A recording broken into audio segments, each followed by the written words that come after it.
예. 오늘 본문에 보면 히스기야가 병들어 죽게 되었다 그랬습니다. 하나님께서 히스기야 왕에게 집에 가족들에게 유언하라. 이제 죽게 될 것이다. 이 병들어서 죽게 된 그 상황도 그 상황이지만 그 생명을 주관하시는 하나님이 너 죽고 이제 살지 못할 거야 라고 말씀하시니까 그 이제 선언이잖아요. 완전히. 그랬을 때 얼마나 충격이 컸겠습니까? 근데 이 히스기야는 하나님께서 그렇게 선언했음에도 불구하고 그래 하나님께서는 죽이기도 하시고 살리기도 하시는 분이다. 이 사실을 믿고 하나님 앞에 기도합니다. 얼굴을 벽에 대고 벽 쪽을 향하고 기도했습니다. 벽 쪽에 얼굴을 대고 기도했다는 것은 뭘 의미하겠습니까? 오직 하나님께만 집중하겠다. 그런 의미 아니겠습니까? 하나님께만 집중해서 기도를 했습니다. 거기 보면은 벽으로 향하고 여호와께 기도하여 이르되 여호와여 구하오니 내가 죽음 앞에서 주 앞에서 진실과 전심으로 행하며 주의 목전에서 선하게 행한 것을 기억하옵소서. 내가 그래도 하나님 앞에 좀 이렇게 진실하게 살았던 것, 전심으로 하나님 영광에 살았던 것, 선하게 또 선한 삶을 살았던 것, 이것을 기억하옵소서. 다시 한번 또 그렇게 살 수 있는 기회를 주십시오 하는 마음으로 기도했습니다. 그런 심히 통곡하며 기도했다고 그랬습니다. 히스기야가 심히 통곡하니. 자, 이 히스기야가 통곡하면서 전심으로 하나님 앞에 집중하여 기도했을 때 하나님이 뭐라고 말씀하십니까? 내가 너의 기도를 들었다. 내가 너의 기도를 들었다. 내가 너의 기도를 들었다 이 말씀을 하신 게 아니에요. 그 다음 말씀이 내가 너의 눈물을 보았다. 너의 눈물을 보았다. 여러분, 이 눈물을 보았다 이 말은 단순히 그냥 히스기야가 눈물을 흘리고 기도하는구나 이 어떤 그 모습만 본 게 아니라는 거죠. 그런 어떤 그 기도의 모습 그것만 본 게 아니라는 거죠. 내가 너의 눈물을 보았다라고 말씀하실 때는 뭐가 포함되겠습니까? 내가 너의 아픔을 보았다. 너의 그 간절함을 보았다. 너의 그 슬픔을 보았다.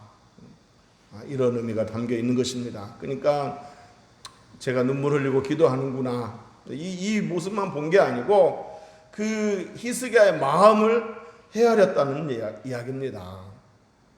히스기야가 얼마나 그 슬픈 마음을 갖고 기도했는지 그 마음을 헤아려 보았다는 이야기입니다. 히스기야가 눈물로 통곡하며 기도했다고 그러는데 14절에서 보면은 그 히스기야가 비둘기처럼 슬피 울며 기도했다 그랬습니다. 비둘기처럼 슬피 울며. 그리고 얼마나 울며 기도했는지 눈이 쇠하도록 하나님 앞에 앙망하며 기도했다 그랬습니다. 눈이 쇠하도록. 그만큼 간절하게 눈물로 기도한 것입니다. 그랬을 때 하나님께서 내가 너의 기도를 들었다. 내가 너의 눈물을 보았다라고 말씀하셨습니다. 그러니까 눈물을 보았다라고 말씀하실 때는 그저 눈물로 기도하는구나 그 모습만 보았다는 것이 아니고 그 마음을 헤아려 보셨다는 이야기입니다. 여러분, 예수님께서 그 마르다 마리아가 오빠가 죽어서 예수님을 초청했을 때 예수님을 모셔왔을 때 마르다 마리아가 예수님을 보고 얼마나 울었습니까? 그리고 주변 사람들도 이웃들도 많이 울었다고 그랬습니다. 그 모습을 보고 예수님도 눈물을 흘리시더라 그랬습니다. 눈물을 흘리시더라.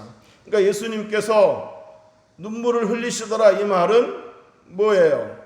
마르다 마리아가 정말 오빠를 잃은 그 슬픔에 눈물을 하염없이 흘렸을 때 같이 눈물을 흘렸다는 거 아니겠습니까? 같이 마음 아파했다는 거죠.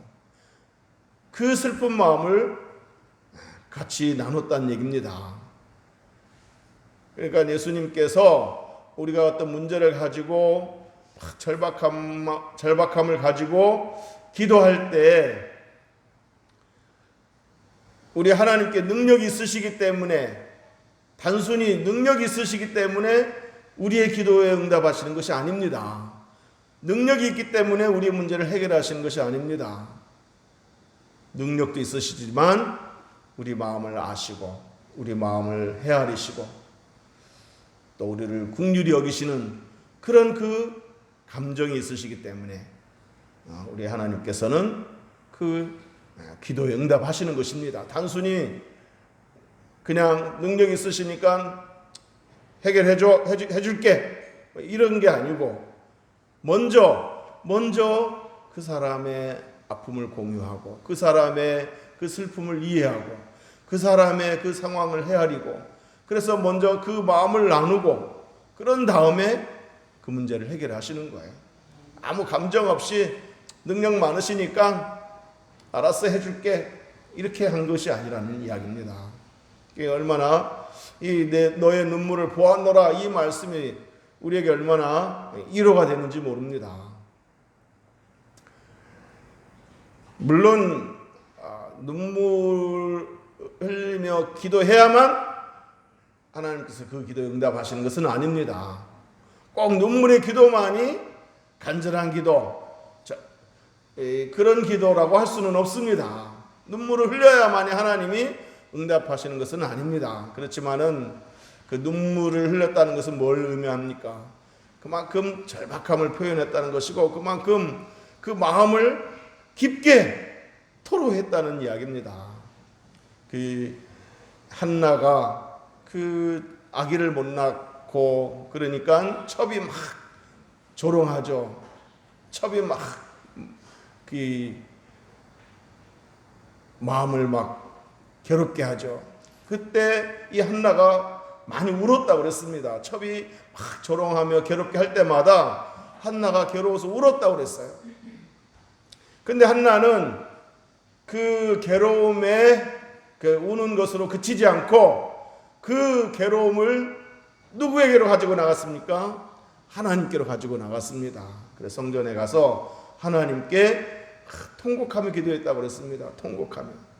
근데 이제 통곡하며 기도할 때 막 소리내서 엉엉 울며 기도한 것은 아니고 이제 다른 또 사람들도 있으니까 방해될까봐 그랬는지 소리는 내지 않고 성경에 분명히 통곡했다고 그랬는데 또 소리는 내지 않고 기도했다고 그랬거든요. 그러니까 막 그 울음을 참으면서 복받치는 것을 참으면서 기도한 거예요. 그 모습을 엘리 제사장이 보고 한나야 술 취했으면 집에 가서 자야지 여기서 뭐하고 있느냐고 꾸짖으니까 한나가 뭐라고 그랬습니까? 제사장님 내가 술 취한 것이 아니고 내 마음이 너무 슬프고 괴로워서 하나님께 내 마음을 지금 토로하고 있는 것입니다. 그러니까 마음을 토로하는 거죠. 그러니까 마음을 토로할 때, 마음을 쏟아낼 때 이제 눈물과 함께 그 마음을 표현한 것입니다. 그래서 하나님께서는 그 눈물을 보시고 엘리 제사장을 통해서 이렇게 응답을 하시죠.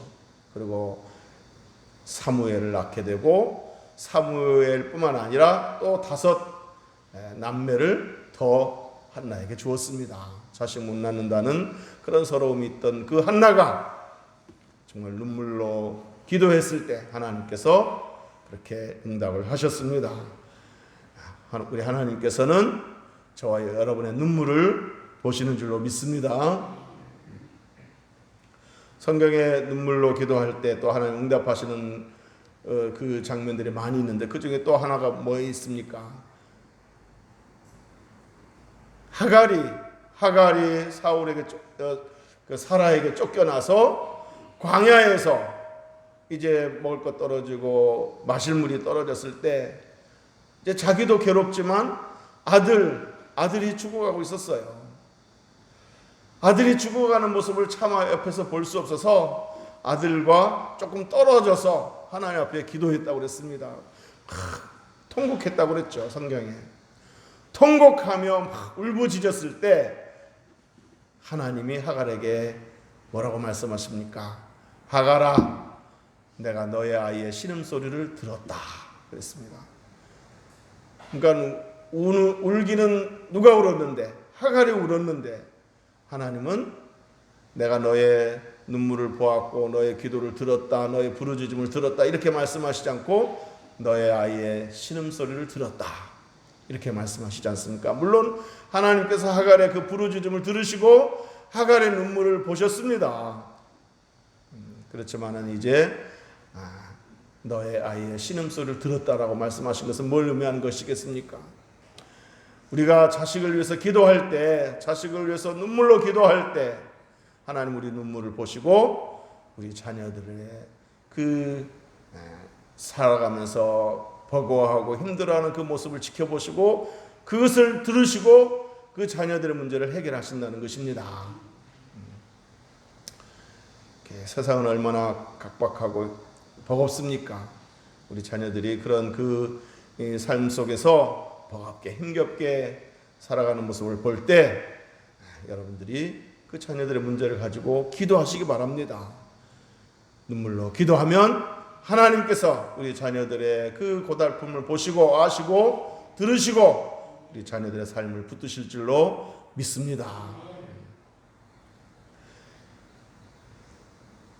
다윗이 시편 56편에서 이렇게 기도했습니다.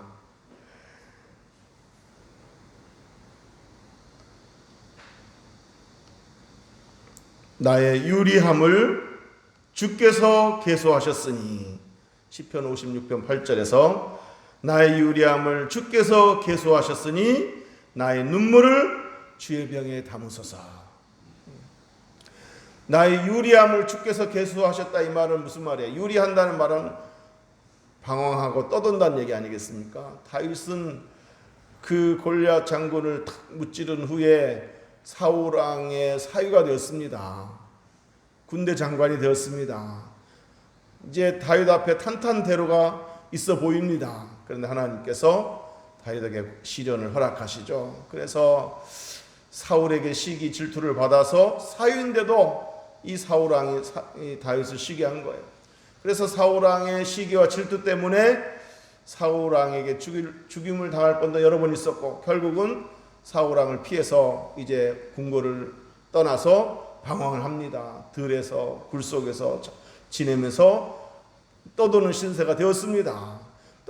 그런데 사울 왕이 계속 군사를 풀어서 다윗을 죽이려고 수색하면 또 그럴 때마다 또 피하고 이렇게 유리하고 방황하는 시간을 보냈습니다. 그래서 어느 날은 견디다 못해서 또 사울 왕이 샅샅이 수색하니까 견디다 못해서 블레셋 지역 가드 지역에 가서 그 아기스 왕에게 나를 여기서 있게 좀 해달라 하고 망명 신청을 한 거예요. 이방 땅에 가서 망명 신청을 한 거예요. 근데 가드 왕 아기스의 부하들이 왕이시오. 저 다윗은 우리 그 골리앗 장군을 무너뜨린 장본인 아닙니까?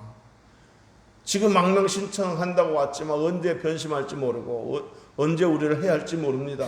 받아들여서는 안 됩니다. 지금 기회가 되었습니다. 복수해야 됩니다. 죽여야 됩니다. 하고 막 이제 살벌한 그 분위기가 조성되니까 다윗이 아이고 여기 있다가는 죽게 생겼구나 하고서는 갑자기 이제 미친 척을 하면서 막 침을 질질 흘리면서 미친 척을 하면서 연기를 한 거죠. 그때 이 왕이 이게 미친놈 아니야? 미친 사람이 왜 여기 왔어? 하면서 쫓아보내죠.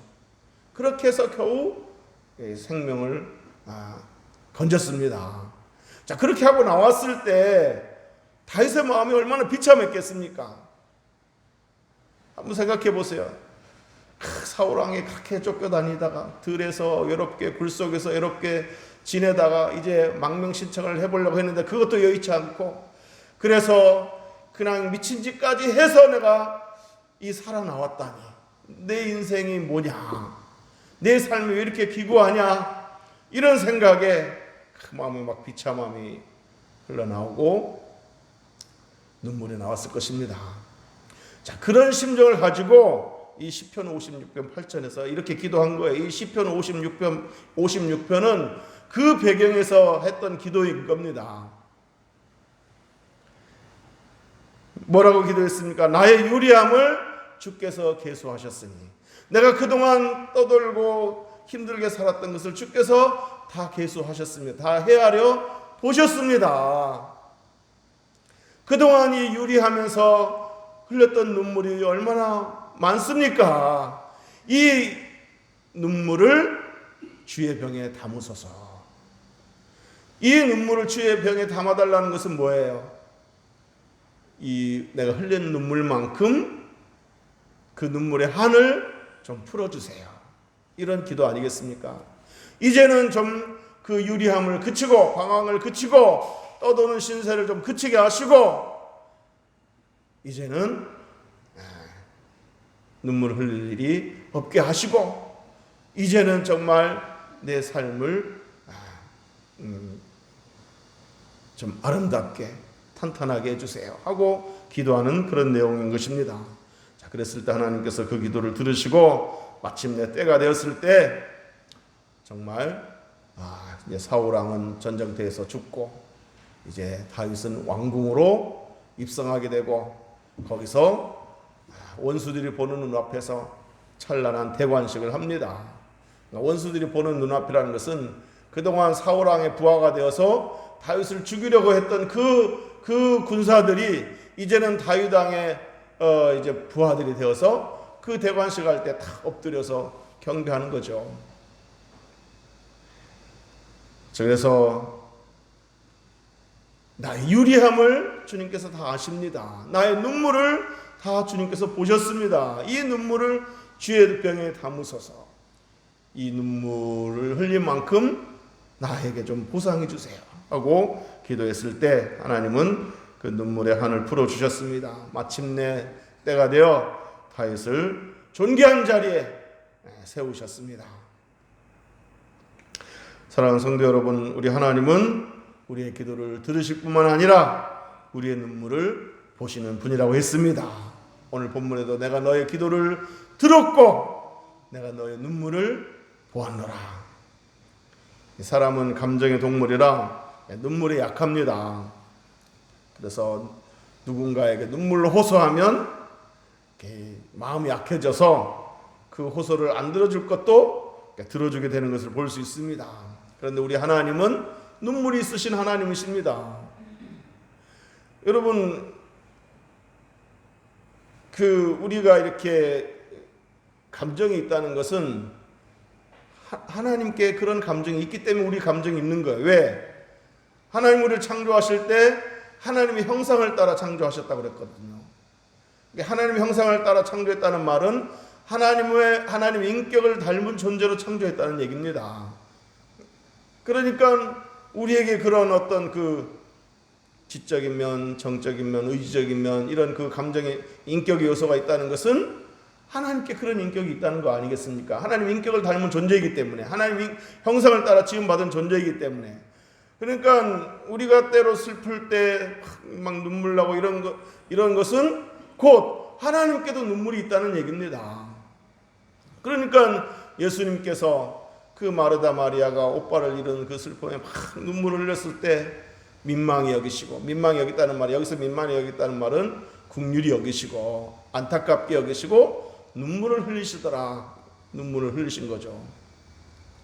이렇게 눈물을 흘릴 줄 아시는 우리 하나님, 눈물이 있으신 우리 하나님, 눈물의 그 의미를 아시는 하나님, 그 하나님이 저와 여러분이 눈물을 흘리며 기도할 때 그 눈물을 보시고 그 눈물에 놀라운 응답을 해주시는 분이심을 믿으시기를 주의 이름으로 축복합니다. 내가 너의 눈물을 보았노라 하실 때는 너의 눈물을 안다. 너의 상황을 안다. 너의 슬픔을 안다. 하면서 눈물을 닦아주신다. 그런 의미까지 포함되는 것입니다. 보았노라 할 때는 보았어. 이걸로 끝나는 게 아니죠. 내가 너의 눈물을 안다. 하면서 안아주시면서 눈물을 닦아주신다는 그런 의미가 포함되어 있는 것입니다. 우리 행복이라는 그 CCM 가사에 이런 가사가 있습니다.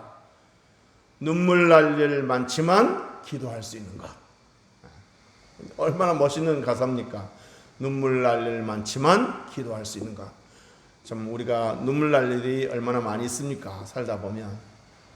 그렇지만은 우리에게는 눈물 날 일만 있는 것이 아니라 기도할 수 있다는 사실입니다. 기도할 수 있는 특권이 있다는 것입니다. 그래서 눈물 날 일이 있을 때 하나님 앞에 나아가 기도하시면 됩니다. 눈물로 그 기도를 쏟아내시면 됩니다. 그러면 하나님께서 그 눈물 닦아주시고 그 문제를 해결해 주실 줄 믿습니다. 경제적인 어려움 때문에 또 어떤 그 질병 때문에 자녀들의 어떤 아픔 때문에 여러 가지 상황 때문에 눈물 날 일이 있을 때 그냥 혼자 주저앉아서 눈물 쏟지 마시고 하나님 앞에 나아가 그 눈물을 쏟아내시길 바랍니다.